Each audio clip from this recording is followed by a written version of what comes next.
What's up, Belen? I'm Alfredo Diaz. And I'm Carlos Perez Abreu. And this edition of WBLN starts now.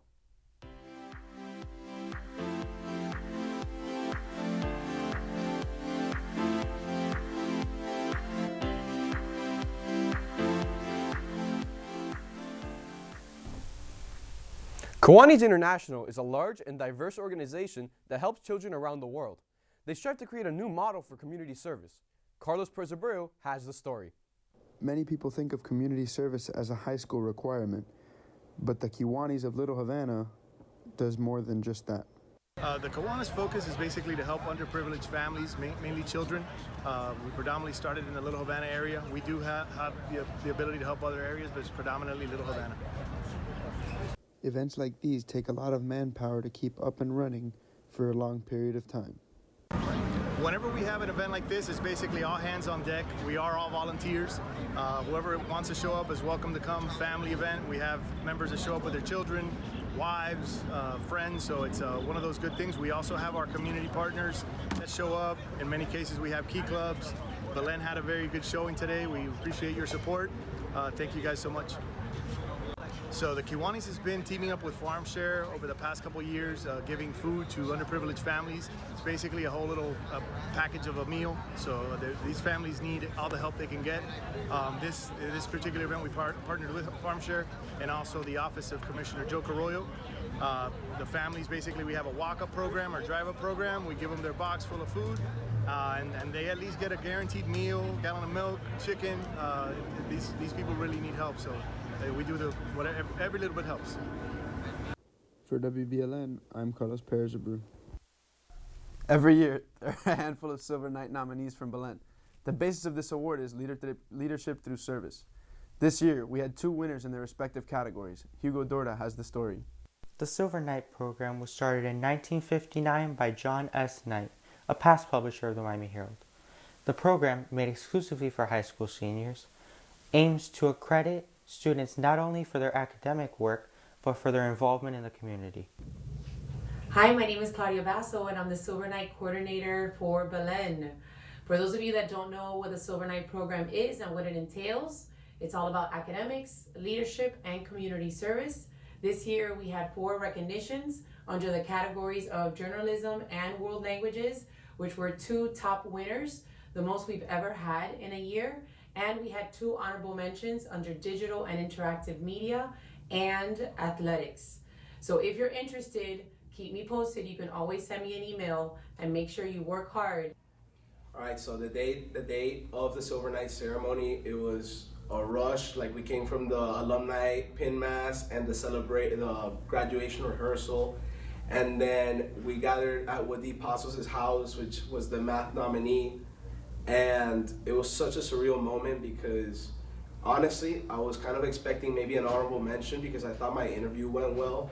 And then when my name was not set for an honorable mention, my heart started pounding. I'm like, please, like 3 out of the last 4 journalism nominees for Belen have been honorable mentions. Like, I want to be recognized, because if not, like, I feel like I totally dropped the ball. And then when they said my name, or when they started introducing, like, we already knew it was me, and David here like started jumping on me. Everyone started celebrating. It was such a special moment. And then when David won, it was just such a good feeling, because like we've been doing this together since 6th grade. I helped him with Hilford Kasai. He supported me with Me the Match, and just that moment being the first time that Belen has 2 winners in the same year. It was just so special, and really. It's something I'll never forget. So what made me stand out? I think for me, I feel like a lot of people, when they start like a nonprofit or a project, they talk a lot, but the difference with Hope for Kasai is that we walk the walk.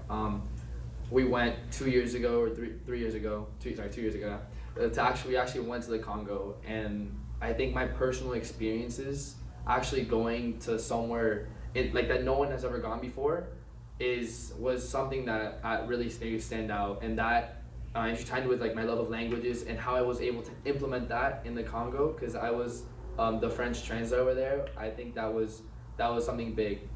And what also really helped me out was, because of that visit, I was able to like portray my emotions in a certain way that not many people really could, because I had first-hand experience with what I was doing. And something I also think that's really special is the fact that we're actually helping in the Congo, because really, who helps in the middle of halfway across the world? Like, if we don't help the Congo, who really will? So I think the ability to do that and really made our project stand out. And it's not just that, it's I think something that's really impressive that we did as Hope for Kasai as a whole was the fact that we had numerous fundraisers and raised a total of $45,000. Myself, in my application, I talked about how I set up the project, the fundraiser with the help of my peers, and how I helped invite people, and I actually gave a speech, around a 7-minute speech, that I really showed how much Hope for Kasai really meant to me.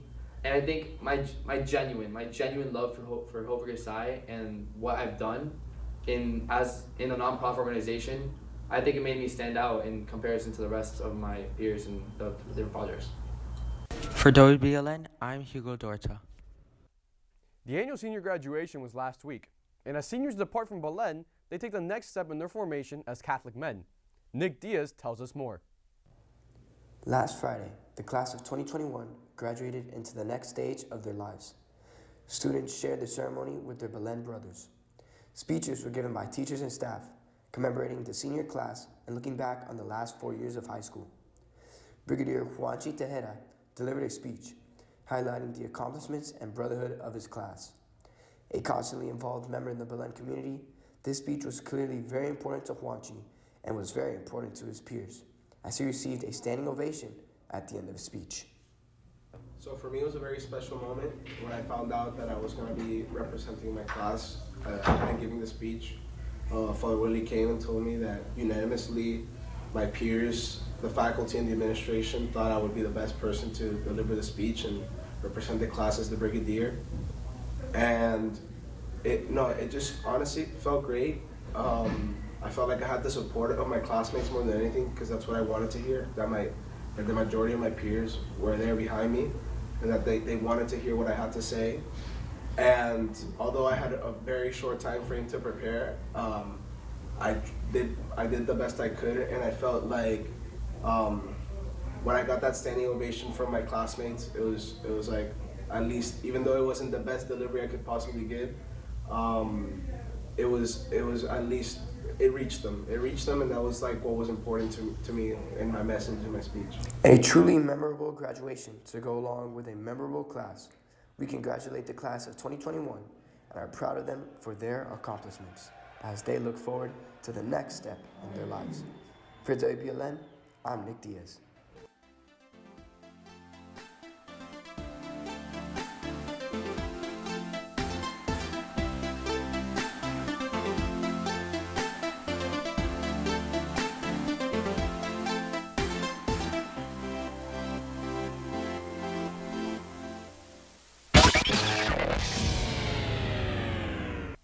What's up, Wolverines? I'm Adrian Fraga, and here are your sports for the week.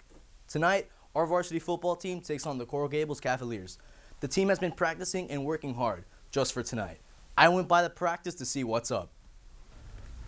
The varsity football spring game is an annual tradition where the football team gets a head start for the next season. Players and coaches try to capitalize on this golden opportunity by going more in depth and by perfecting technique. After nearly more than a month of practice and preparation, the game is finally here. We talked to head coach Don Chaney and offensive coordinator Dylan Potts and asked about their expectations for the big game. Good question. What I expect from tomorrow's game from our guys is just to be relentless, get to the ball, execute, and be smart. I expect guys to fly around, have a lot of fun, be crisp. I expect us to score a lot of points and, like I said, have fun and most importantly, come away with a victory as well. Last year's game was called off because of the pandemic. Because of this, the players will be pumped up and ready to hit the field. For WBLN, I'm Adrian Fraga. Many of our very own student athletes have had the honor of receiving an all-date selection. The following students are first-team all-date selections. For track and field, Nicholas Soto and Javier Vento. For lacrosse, Victor Rosado, Victor Mehed, Mark Adams, Andres Villa, Juan Miro Quesada, and Andrew Candela. For water polo, Carlos and Dylan Vecchio. For baseball, Esteban Rodriguez and Dorian Gonzalez. Shout out to the rest of the second, third, and honorable mention selections. Congrats, Wolverines. Now on to the pros. Tonight, the Miami Heat take on the Milwaukee Bucks and hope to secure their first win of the series. Last night, the Ice Cats lost 4-0 to the Tampa Bay Lightning, knocking us out of the playoffs. Today, our Miami Marlins play the Philadelphia Phillies. With a win, the fish will be at 500. That's all your sports for the week. Back to the guys at the desk. Thanks, Fraga. That's all your news for the week. Remember to follow us on Twitter, Instagram, Facebook, and YouTube. And remember to stay safe and stay golden, Wolverines.